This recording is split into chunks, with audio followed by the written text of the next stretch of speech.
Hey, what is going on, guys? This is the SS Ultimate Goku back with another video to talk about what just happened on Monday Night Raw, and that is CM Punk has officially qualified and earned his right for the Elimination Chamber. Yes, I am still pissed off that he didn't win the damn Royal Rumble. Um, in terms of the match itself against him and Sami Zane, it was a good match.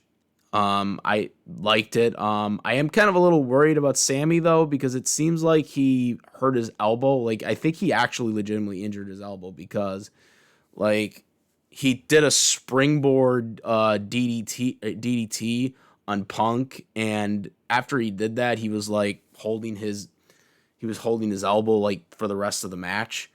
So I don't know. I don't think that was a selling injury. Like, I think that was a legitimate like injury. Um,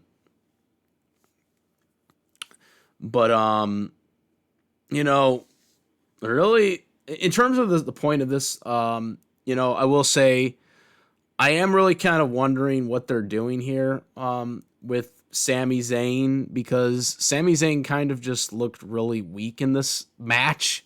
Like, not in terms of the match quality, but like what he was going for. Like, I know CM Punk is supposed to kind of be like a little cocky and arrogant because, he really wants the main event, and that's the whole point of his character right now. Is to basically say you're not at my level and all this stuff, and the fans still cheer for him because he's CM Punk. But I mean, after Sami Zayn like got all that trash talking by Punk, yeah, Punk went on to win. But Sami Zayn then, like, Punk still, wanted to shake Sami Zayn's hand, even though he was cocky throughout the entire match. And then Sami Zayn was like, yeah, I'm going to shake his hand. Like, I didn't get that. Like, I get it why Punk would do that, but why would Sammy want to shake his hand after he trash talked him the entire match? Like, it didn't make sense to me. Now, of course, Kevin Owens attacked him after he did shake his hand, and that's supposed to, I guess, set up a match for WrestleMania. But I am curious now to what's going on here because he might have a serious elbow injury. I don't know if there's any reports on that yet, but it's going to be something to point out.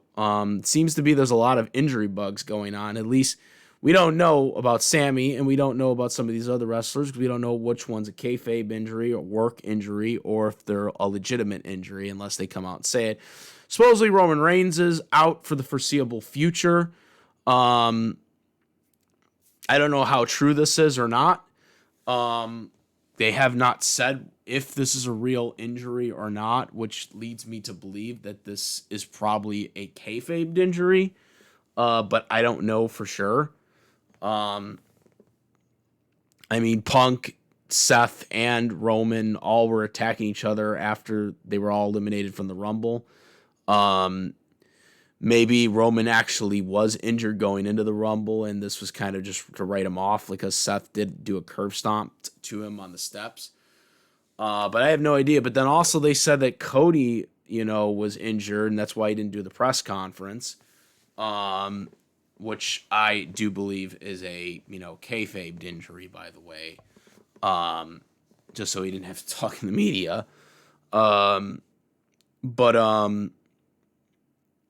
yeah, it's kind of interesting to see what's going on here with a lot of the stars, some of the top stars being injured right now.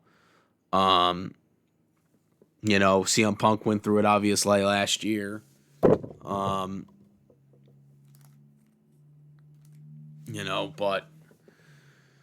we'll see what's going on with that. I will say this right now. And I'll get to my point on CM Punk in a second, but John Cena automatically qualified for the Chamber match, which, by the way, that's such bullshit.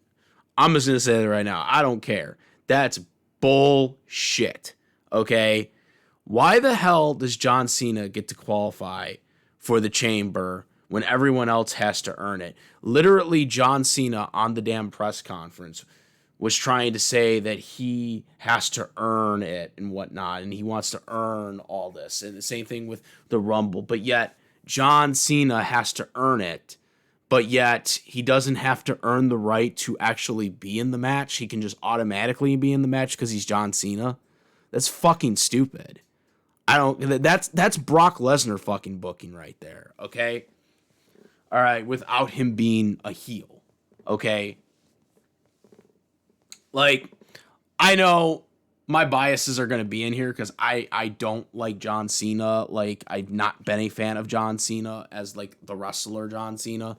Obviously I respect Cena because he is, he's done a lot for a lot of people. But in terms of him, wrestling character-wise, I've never been a fan of Cena. Never been a fan of Cena. And that's just being brutally honest. I've never liked him since the Dr. Thugonomics days. I just never understood what the appeal was for Cena. And that's just straight up. You can go back to any of the archives. I've never been a fan of John Cena.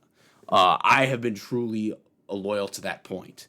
I don't try to pretend or hide that I secretly all of a sudden like Cena like all these other fans are doing now. Like I was going to say right now, if you are one of the fans that are cheering for John Cena and for 20 years you were doing the Let's Go Cena sucks chant, you're a hypocrite. That's all I'm going to say right now, because I find it so ironic that so many people cheer for John Cena now because he was gone for like 5 years or whatever. People cheer for John Cena now because he was gone for so long. But when he was here, they didn't. And that annoys me, because it's like, you only like him because he's been gone. You took him for granted, and now all of a sudden you like him. But where was that energy for 20 years? When or 10 years or whatever, when he was active, So that's what I'm saying. Like, I'm not talking about the people that have actually been Cena fans from the beginning. I'm talking about the people that literally were the ones that said Cena sucked for so many years, that now cheer for John Cena. That's what I don't like. I don't like that there are fans like that all of a sudden are going to be like, oh yeah, we always liked him. No, you didn't. You like him because he was gone for 5 years. Now you took it for granted, and now you miss him all of a sudden when you never did. I don't do that shit. I've never done that shit. If I like somebody, I cheer for them. If I don't like somebody, I boo them. I don't change that just because somebody was gone for so long. Like, I never understood that mentality. It's like, why do you like them now? If you didn't like them before they were gone, why do you like them now all of a sudden? It just doesn't make sense to me. And I'm not talking about the people that did, again, I'm not talking about the people that did like Cena already. Because obviously I know there are a lot of people that did like Cena. But I'm talking about people that didn't like Cena, that now like Cena because he was gone for so long. Like, I just never understood that. Don't get it at all. And that's just my take on it. Another thing, to my understanding, John Cena isn't going to be appearing at any Raw until the Chamber. He might be at one Raw, I don't know, but he's not going to be at any, pretty much for most of the build-up for this Chamber, he's not going to be there because he's filming or whatever for a movie or whatever. So, John Cena winning the Chamber is bullshit if he wins, because it's like, why the fuck are we going to do the same shit that we did for 10 years with Brock Lesnar? Okay? Because that's basically what John Cena is. He's basically just like, oh, I'm just going to show up here and do what I got to do. No, fuck that shit. And fuck this whole 17-time fictional record thing that they keep hyping up. I am so sick of this bullshit. Ric Flair won the title 21 times, okay? WWE does not acknowledge the WCW International World Championship that was around for about 2 years. The whole dispute with the big gold belt when Ric Flair went to WWE. That's why it became the international title for a couple years before they merged that back with the WCW title. That's a full story in itself that deserves a full video, so I'm not going to get fully in it. And then there were also a couple NWA title reigns that were title runs that were not acknowledged either by WWE. You know, I'm just so sick of this bullshit that like that it's like, oh, he's gonna break Ric Flair's record and be a 17-time world champion when he's not breaking any record. He is breaking the mythical WWE only acknowledges these world title runs of Ric Flair, so this is why it becomes the record-breaking 17-time champion. That's what it is. It's an asterisk. It's not real. It's not a real record. It's like saying that, oh yeah, because my company doesn't acknowledge what it would be like. It'd be like saying that, like, you know, the American Boxing League only acknowledges Muhammad Ali's championship runs, but, you know, in Europe's boxing league, they don't acknowledge his reigns, so they don't count. That's basically what WWE is doing. They're saying, oh, well, we don't acknowledge those world titles because, you know, that's how we're doing this. You know what I'm saying? Like, we don't acknowledge those as real world title runs. Okay? That's why I think this whole 17-time world championship thing is stupid, because everybody has the internet now and can easily do research to know that John Cena is not breaking actually the record. He's only breaking WWE's mythical bullshit record that doesn't actually exist. Okay? But anyways, that being said, I don't think Cena is going to win this match anyways, despite the hype around this. It's clearly bent towards Punk. Now, I could be wrong because they did the Rumble. They screwed us over with the Rumble, but I think what they're doing, and again, I still don't agree with the decision, but what I think Triple H's mindset is that he had to give it to Jey Uso over Punk because he's a newer star, and he felt like the Rumble would be a better catapult for him than Punk, who's already established. But to that, I say the storyline doesn't fit that. Okay? Because Jey Uso is an underdog who just lost to Gunther at Saturday night's main event. So him winning the Rumble doesn't... And even when Gunther came out, you know, he basically said, you know, you're not my league. You're not, you know, I will make your life miserable or whatever. You know, you're beneath me. You know, and Gunther even said that, you know, I would have liked to face someone like Punk or Roman or Seth who can elevate me. You know, so again, they're already saying that he's beneath him. So again, Jey Uso winning the Chamber would have made more sense because he wouldn't have this whole, oh, I can choose somebody mentality. He would have to, you know, battle back and climb back and be the underdog after earning the Chamber. So the Rumble, to me, fit better for CM Punk winning, especially since he hadn't won it yet. Okay? And he has the guaranteed WrestleMania main event right at his fingertips. Okay? The story was right there. He could continue telling his story through Seth, you know, who would be continuing to be jealous and whatnot going into the Chamber. You know, he could have like maybe a storyline with Seth right before the Chamber or during the Chamber again. You know, he had the Raw match, but you get the point. The Raw Netflix debut match, but you get the point. There's so much more build you could do with the Royal Rumble versus you know, him having to win the Chamber instead. So, well, yes, in the theory, to some people that say, oh, it should have been the new guy that wins it, in the story that they were telling, it would have made more sense for Punk to win, because the Rumble means that you are the guy that's going for the main event. You know what I'm saying? You're the guy that's going for the main event. All right? Jey Uso's match, okay, doesn't even feel... His match with Gunther doesn't even feel like a main event match. Okay, even though he has the slogan main event Jey Uso, it doesn't feel like a main event match. Him versus Gunther does not, for the world title, does not feel like a main event match. That's all I'm going to say, is that does not feel like a box office main event match. All right. CM Punk winning the Rumble and instantly being in the WrestleMania main event automatically feels like box office because Punk is established, okay? Especially if he chooses Cody, because you have all that time, you can build right now until, WrestleMania. Now we have to wait until February or whenever the Chamber is. I don't remember what date it's on, but whenever the Chamber is this year, because I don't have the date on me right now, but whenever the Chamber is this year, now you have to wait for him to win to start building up Cody Punk, even though they had that great segment right before the Royal Rumble.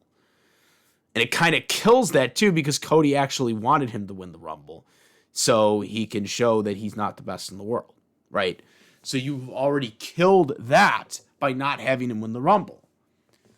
This is why I say that Punk not winning was a mistake. Whether you think a new guy should have won it or not, in this case, Punk should have won in terms of the storytelling that they were trying to tell. Punk wants to main event WrestleMania.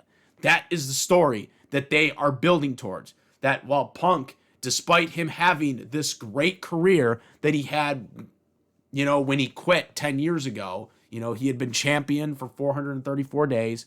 He had wrestled Undertaker at WrestleMania. He had done all these accomplishments, right? But he never won the Royal Rumble, and he never main evented WrestleMania as the last match. Okay, that's one thing he never did, despite the fact of how much of an established main eventer he is. That was the story that they were telling. So him not winning the Rumble this year kind of kills that momentum. Okay, that he has to get second fiddle for the Elimination Chamber. This is why I don't think it was the right decision for Jey Uso. Personally, I think LA Knight, if you're going to go with a new guy, I still stand by this. You're going to go with a new guy, it should have been LA Knight. Yeah, because LA Knight was literally the reason Jey Uso is over with this Yeet stuff. He started the before Jey Uso started Yeet. Okay? And then that's in WWE. Okay? Eli Drake started the revolution before LA Knight was even a thing. Okay? He had been doing in NWA and TNA. Okay? Well before he even got into WWE.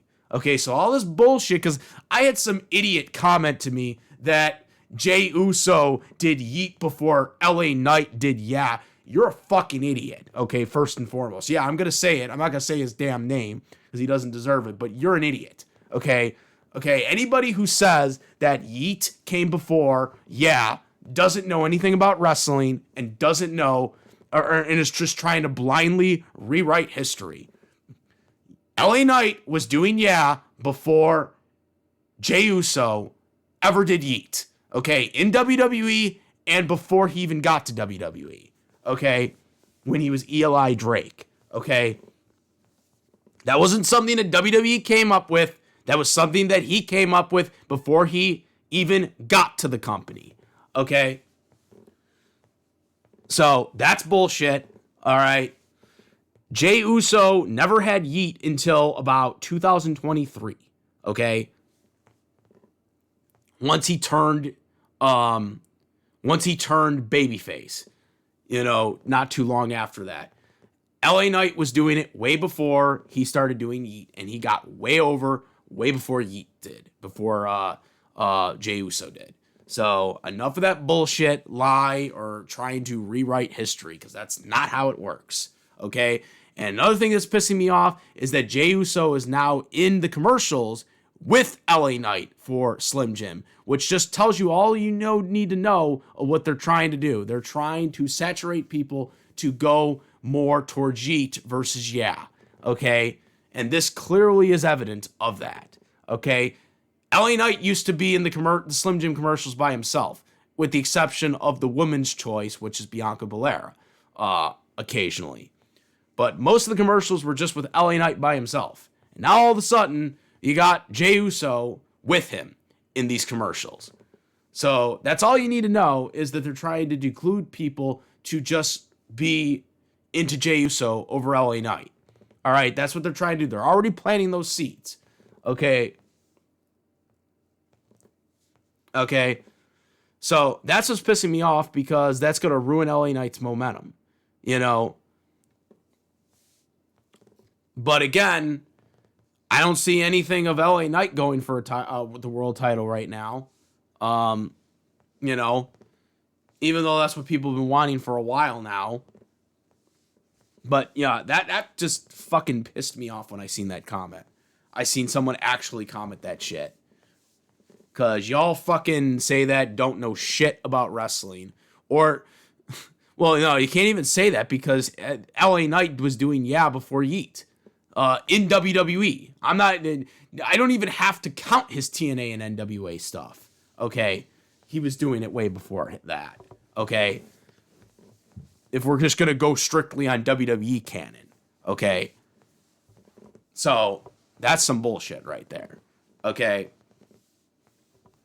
But yeah, those were the only two that I thought.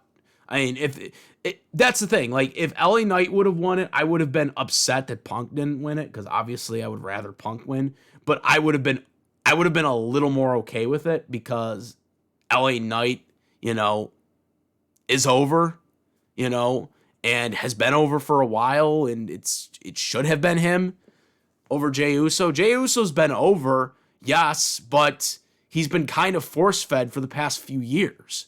Okay? And that was before he got Yeet. Okay? You know, if you follow the Bloodline story, Roman Reigns literally said that, you know, Jey Uso is the guy who I want you to take over when I'm done. You know, that's literally what the story had been telling, and this is before Yeet started. This was before Yeet started. Okay?